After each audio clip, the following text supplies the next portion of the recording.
Nós estamos aqui no quarto do Hospital Albert Einstein em companhia do deputado Jair Bolsonaro e do deputado Flávio Bolsonaro, candidato ao Senado pelo Rio de Janeiro. Eu agradeço muito ao deputado Bolsonaro, que vai falar pela primeira vez depois do atentado que sofreu sobre um fato sem precedentes na história brasileira. Um candidato com grandes chances de vencer a eleição foi esfaqueado durante uma manifestação popular a seu favor. Então eu queria perguntar o seguinte, deputado: um episódio desse tipo, de tal forma dramático, muda a cabeça de qualquer pessoa exposta a esse tipo de violência. No seu caso, o que o senhor acha que mudou? Na cabeça, o que o senhor passou a pensar diferente? Eu entendo que esse atentado sim, que no meu entender foi algo planejado. O senhor acha que foi um atentado político? Político, esse atentado político, na menor dúvida, porque me tirando de combate, você pega os 3, 4 próximos na relação, são muito parecidos. Queria saber o que o senhor sentiu no momento. O senhor comparou um soco no estômago, a sensação. A dor foi exatamente essa, né? A dor, quando eu levei a pancada, eu pensei que um cara tivesse dado um soco, uma pedrada meio de longe. O senhor não viu o rosto dele? Não, no rosto dele não vi. Eu vi um vulto, não teria condições de desviar a cara dele, não teria condições. Tá. Eu vi que tinha um vulto que se aproximou e deu uma estocada. E quando eu caí, eu falava para o segurança, né?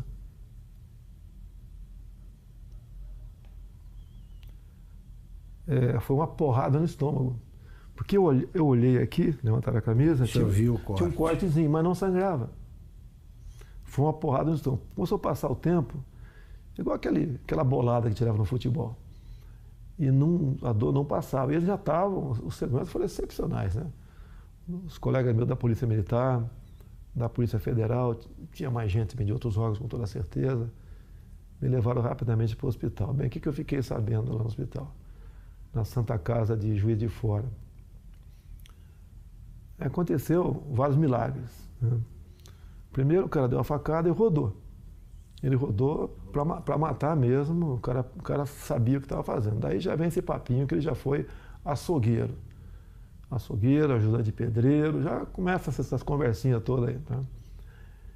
E por questão de milímetros não atingiu veias aqui que não teria como eu resistir. Foram em 3 lugares no intestino fino e um no grosso, onde espalhou fezes por aqui tudo. Me levaram para o hospital. Eu ainda não sabia o que tinha acontecido, né? Bem, resumindo, foi drenado mais de 2 litros de sangue, 35 pontos, levei aqui, abriram tudo, botaram tudo para fora. Me disseram que eu acordei 2 vezes durante a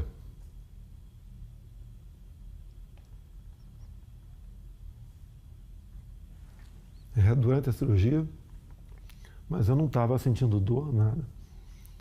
E depois fiquei sabendo, quando eu acordei, que, não sei se era noite ou madrugada, eu estaria sendo transferido para cá, para Albert Einstein. O senhor chegou a perder os sentidos lá? Não perdi os sentidos. Não perdeu os sentidos. Nem até chegar ao hospital. Era uma dor de uma pancada no estômago insuportável. O senhor teve medo de morrer? Sempre existe esse temor. Digo mais, não é por mim. Em quem o senhor pensou? Em primeiro lugar, na minha filha, de 7 anos de idade. O senhor pensou nela, tem 7 anos. Ela, inclusive, me inspira na política, né? E, logicamente, depois da minha família como um todo. E sempre avisei a minha esposa que, desde o evento até hoje, está do meu lado, aqui em São Paulo, que poderia correr esse risco. O senhor achava que existia essa possibilidade, tá certo? Porque eu estava abusando, né? Se você vê as tomadas de aeroporto, muita coisa poderia acontecer. E eu falava para o pessoal de segurança do meu lado, que essa possibilidade ia se aumentar a partir do momento que a minha popularidade ia crescendo. Porque eu estou crescendo da onde, Augusto? Qual o tamanho do meu partido? Qual é o nosso fundo partidário? Eu costumo dizer, é verdade, quer ver? Você pontou aqui, tem 10 pessoas, 15 que trabalham comigo, a maioria voluntários. A minha equipe de política, ela é menor que a equipe da Polícia Federal, que por lei está à minha disposição. Deputado, o senhor acha que o autor do atentado, o Adélio Bispo de Oliveira, agiu sozinho? Eu acredito que não. Ele não é tão inteligente assim, não. Né? Que um ato como aquele, a tendência natural é ser linchado. Então ele foi para cumprir a missão, quase que na certeza que não seria como. Teria gente ao lado dele.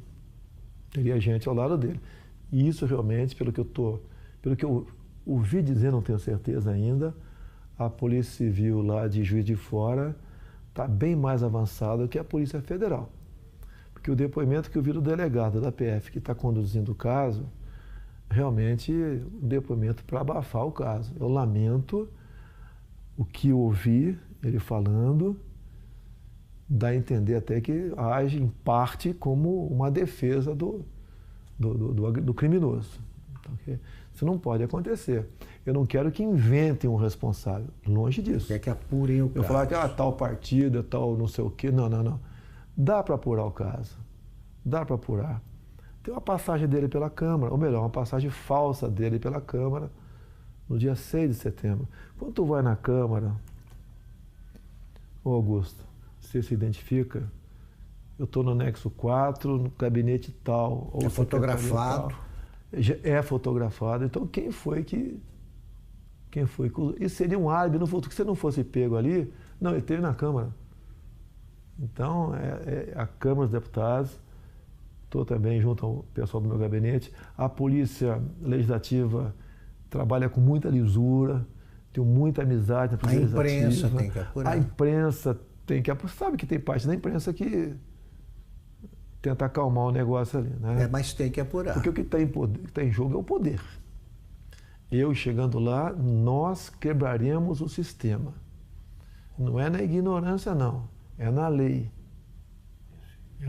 Deputado, aliás, que tipo de castigo o senhor acha que o seu agressor merece? É uma tentativa de homicídio, né? Tem que ser o que está na lei. No Brasil não existe pena acima de 30 anos. Agora, eu costumo dizer muitas vezes, tentativa de homicídio, ou seja, eu estou vivo por milagre. Por que a pena dele tem que ser abaixo de um homicídio em si? Vamos mudar isso no futuro, se Deus quiser, caso seja presidente. E mais ainda, acabarmos com progressão de pena. E não ficar dando ouvido a entidades de direitos humanos que o presidiário vive em más condições. Quem estaria em péssimas condições de dia seria minha família se eu tivesse morrido. O senhor acha, para evocar argumentos invocados por adversários, que essa pregação do senhor contribuiu para a radicalização que teria levado a esse tipo de ato, de atentado? Como é que o senhor vê esse argumento? Exatamente o contrário. Eu sou vítima daquilo que eu combato. Eu costumo dizer nas minhas máximas, né? Eu prefiro a cadeia cheia de vagabundo do que o cemitério cheio de inocente. Eu tenho projetos em Brasília, muitos deles inspirados na legislação de alguns estados norte-americanos, como, por exemplo, a lei dos 3 crimes. Lá, Augusto, se o elemento comete 3 crimes, não interessa quais sejam, tem estados que você começa com 25 anos, inafiançado, não, sem progressão. Eu copiei esse projeto e botei 10 anos, vou lutar para que seja aprovado. Não tem cabimento. Você pega um elemento, às vezes, cometer um crime bárbaro aí você vai na ficha criminal dele, tem 50 passagens pela polícia. O cara cometeu 3 crimes, 10 anos sem progressão. Saiu, fez de novo, passa para 20. O ser humano só respeita o que ele teme. Se cometer crime, a punição é quase inexistente, há um estímulo para você ser criminoso. Um exemplo que tenho falado muito é de uma deputada federal, uma japonesinha aqui de São Paulo. Ela teve uns 15 anos atrás, o filho de 8 anos sequestrado e executado em cativeiro. Já imaginou alguém matando uma criança de 8 anos de idade em cativeiro? Você é pai, você é mãe, imagine uma situação dessa. O elemento foi pego logo depois. era um ex-funcionário dela. Foi condenado à pena máxima, mas depois de 6 anos foi para o semiaberto. Eu estou vendo que o senhor está entusiasmado com o programa de governo aí, mas eu quero ainda resgatar esse fato. Eu posso dar, só para dar uma claro. Eu quero dar um depoimento aqui do sofrimento, da angústia nossa quando aconteceu. Eu ia te perguntar como é que foi vista a coisa do outro lado ali. Meu irmão Carlos, ao lado e do outro lado. Meu irmão Carlos está acompanhando meu pai direto nessa agenda, dando suporte para ele, pô, importantíssimo, né? E eu fiquei sabendo por um jornalista. Eu estava saindo da sessão na LERJ, me ligou, seu pai está bem? Eu fiquei sabendo que tentaram dar uma facada nele lá em Juiz de Fora. Você estava onde? Eu estava na LERJ. Aí quando ele percebeu que eu não sabia o que tinha acontecido, ele falou assim para mim, pode ficar tranquilo que, pelo que eu sei, não foi nada grave não. Foi um sentimento que eu não tinha sentido antes. Eu subi, fui no gabinete de um deputado, que eu estava indo para conversar com ele, um deputado evangélico. Rapaz, quando eu cheguei lá, tinha uns 15 pastores no gabinete dele. E eu não sei porque eu sabia, me deu uma vontade, eu comecei a chorar muito, explicando o que tinha acontecido, sem saber o que tinha acontecido, né? E aí, você não sabia? Não sabia, mas eu chorava com medo do que pudesse acontecer, mas tinha certeza que não ia acontecer o pior. Pressentiu? Tinha certeza que não ia acontecer o pior. Mas pressentiu que podia ser uma oração, fiz aquela oração, todo mundo ali, pela saúde dele. Eu entrei no carro, foram as horas mais longas da minha vida no trânsito, que era a véspera de feriado. E aí eu sabia assim, meu irmão tá lá com ele, tá bem cuidado, tá num bom hospital. E aí, mas eu fui me acalmando no caminho, né? Aí quando eu cheguei lá, que os médicos me explicaram o que era, é que eu falei assim, cara, foi milagre, esse cara não sabe o que aconteceu, ele estava acordando meio grogue. Você achou que seu pai poderia morrer? Eu em momento algum achei que ele fosse morrer, em momento algum. Eu tinha uma paz dentro de mim que isso não ia acontecer.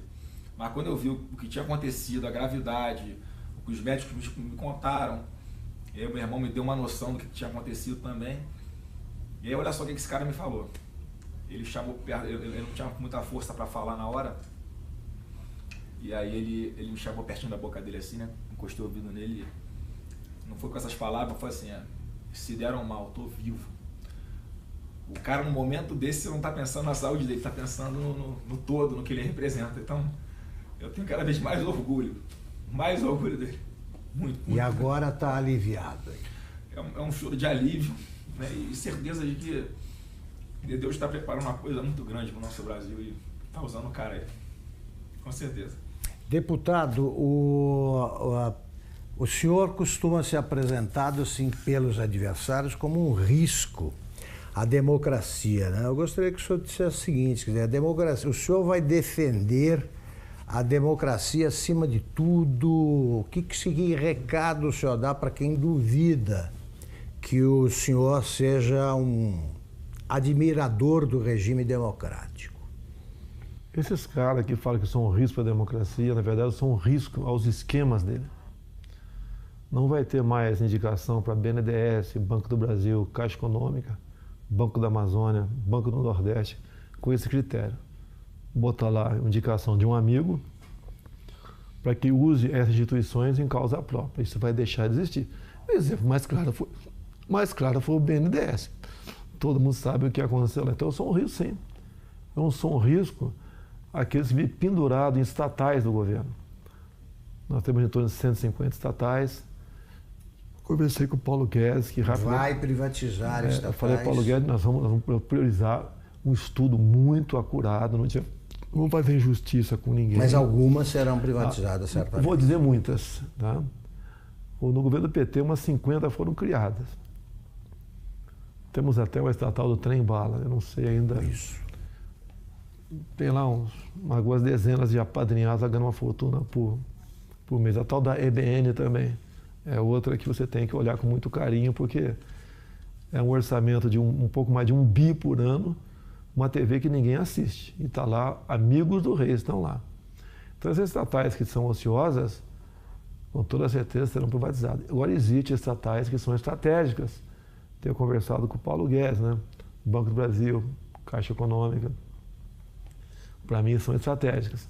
Então, isso daí estão fora de cogitação. E mesmo assim, temos outras, você tem que ver o critério, o modelo para privatizá-la. Não é jogar para cima quem pegar pegou. Tem que examinar. E uma grande preocupação que nós temos. Nós não podemos ser inquilinos de nós mesmos aqui no Brasil. Tem um país aí fora, China, que nós queremos manter relações comerciais com eles, sim, até há interesse por parte deles, mas não podemos permitir que a China ou qualquer outro país, em vez de comprar no Brasil, venha comprar o Brasil. Perfeito. Deputado, a ex-senadora Marina Silva disse o seguinte, que a prova de que as ideias do deputado Jair Bolsonaro não funcionam, sabe que a prova disso foi o próprio atentado, porque tanta gente protegendo não conseguiu impedir que o ataque acontecesse. A Polícia Federal falhou? O senhor notou falhas no esquema de segurança? O ambiente não tem como você ter um sistema de segurança perfeito. É um tumulto ali, né? Eu vejo pela televisão. E eu sempre falava com eles da possibilidade, né, crescente disso acontecer, tendo em vista o nosso crescimento junto à opinião pública. Então, eu não culpo a Polícia Federal, não. Eles até ajudaram muito com os policiais militares do Rio que estavam comigo lá. Isso vai evitar, evidentemente, esse tipo de manifestação. Não, eu até as eleições, eu estou em alta até o dia 31. Sim. E a recomendação, eu não posso sair de casa. Se eu levar um esbarrão na rua com a situação que eu estou aqui, pode botar tudo a perder. Então, eu não posso ir para a rua, realmente. Eu peço a compreensão dos amigos. Pretendo, a partir do dia 1º, agora, em todo o horário eleitoral gratuito, fazer uma live e conversar com o pessoal sobre as eleições. A última que fizemos, chegou live, né, ao vivo, está 275 mil pessoas presentes. Então está com uma aceitação muito boa, porque eles acreditam que a nossa proposta sempre é a verdade acima de tudo. E o Brasil também, né, como o nosso alvo principal, ninguém entende como um país que tem tudo como esse, ser o que é. Se você olha para o Japão, Coreia do Sul, para Israel, olha o que eles não têm, olha o que eles são. Olha para cá o que nós temos, o que nós não somos. Agora, a solução disso passa pela não aceitação da indicação política. O senhor pode chegar à presidência sem equipe e sem gente até para compor o ministério. O senhor vai aceitar a adesão o que o senhor vai estabelecer como pré-requisito para aceitar o apoio de outro partido? O senhor aceitaria do Centrão, por exemplo? Não vai existir isso aí, Augusto. Não vou dizer que tem bons parlamentares em vários partidos e tem gente honesta dentro da Câmara também, tá? Mas não será esse o critério, é a competência. Eu quero, por exemplo, um ministro da Ciência e Tecnologia voltado para a pesquisa, para a inovação. O senhor não sabe quem é? Ainda tem um nome de longe, né, que a gente pensa nele, não sei se seria o mais adequado ou não, tá certo?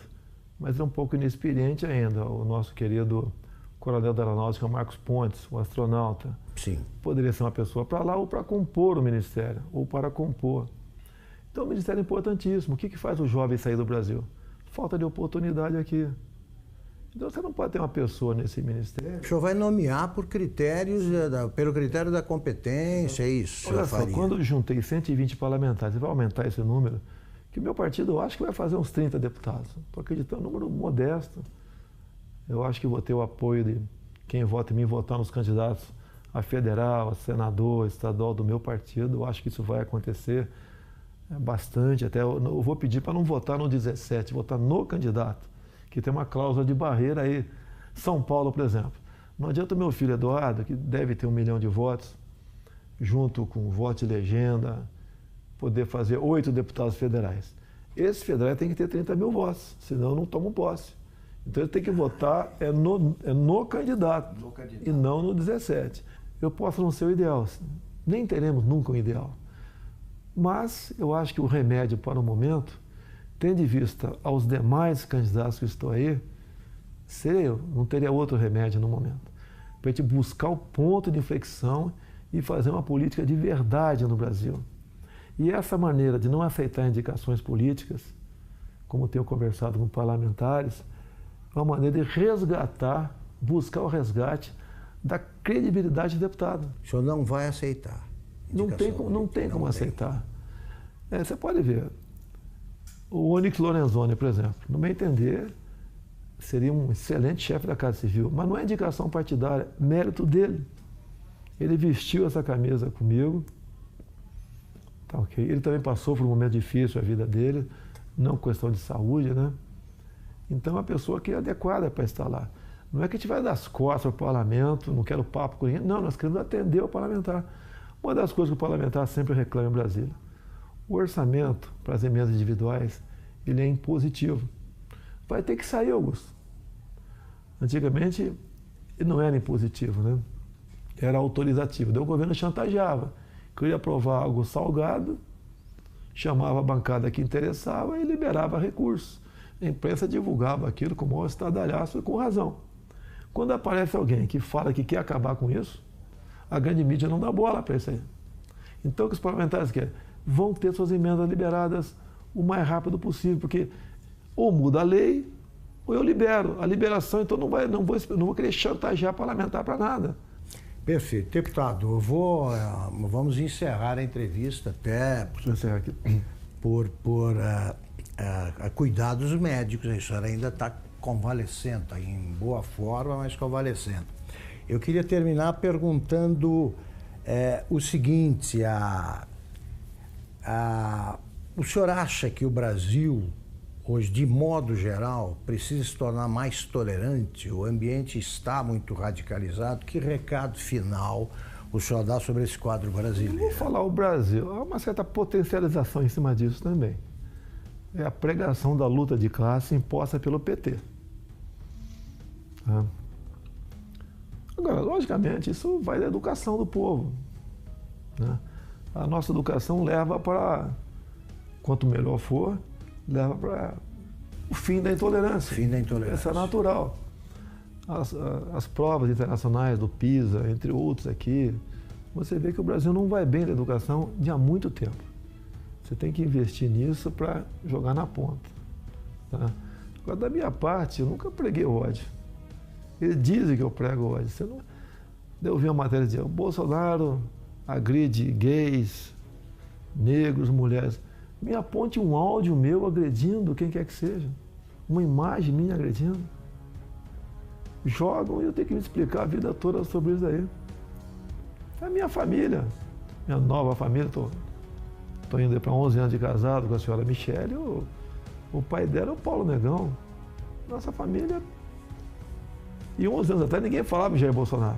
Era apenas uma figura lá do baixo clero que dava umas caneladas na Câmara lá. Deputado, muito obrigado pela entrevista. Eu quero agradecer a todos vocês, em especial Augusto Nunes nesse momento, a população pela confiança, pela simpatia, agradecer pelas orações, vocês foram excepcionais. Realmente os médicos dizem que eu estou vivo por uma obra de Deus, um milagre aconteceu. E vamos juntos mudar o destino do Brasil. Tá ok? Eu sei que existem milhares de pessoas pelo Brasil melhores do que eu. Mas no momento você tem aí, se não me engano, 13 candidaturas, não é isso? Você não foge, não pode votar no Augusto Nunes, você não é candidato. Você tem 13 nomes aí. Analisa, não se abstenha, não se omita. Eu sei que você está muito decepcionado com política, mas a chance é essa. Se continuar alguém do Centrão ou do PT, você sabe qual é o destino. Estamos exatamente no mesmo barco. Vamos mudar o Brasil, sim.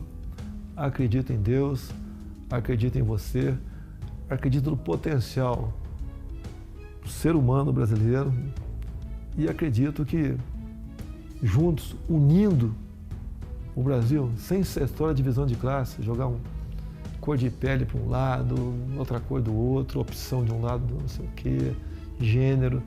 Vamos unir o Brasil. Na economia, vamos desburocratizar, desregulamentar. A proposta do Paulo Guedes do imposto de renda, até falei, está sendo ousada. A proposta dele é o seguinte: quem ganha até 5 salários mínimos não paga imposto de renda. E dali para frente, uma alíquota única de 20%. A União perderia arrecadação, sim. Mas o gás que você daria para as empresas para os comerciantes, produtores rurais para empregar a gente, desonerando a folha de pagamento, compensem muito. A Inglaterra fez um plano semelhante há 20 e poucos anos atrás. Com o Trump agora ele fez a mesma coisa. Se não me engano, está baixando para 20% o imposto das empresas, né? Isso. Então, deu certo. Não precisou mais exportar empresas para país vizinho mais ao sul ali para produzir alguma coisa. As empresas estão voltando para os Estados Unidos e vamos mexer na economia nessa hora, sem sacrifício para ninguém.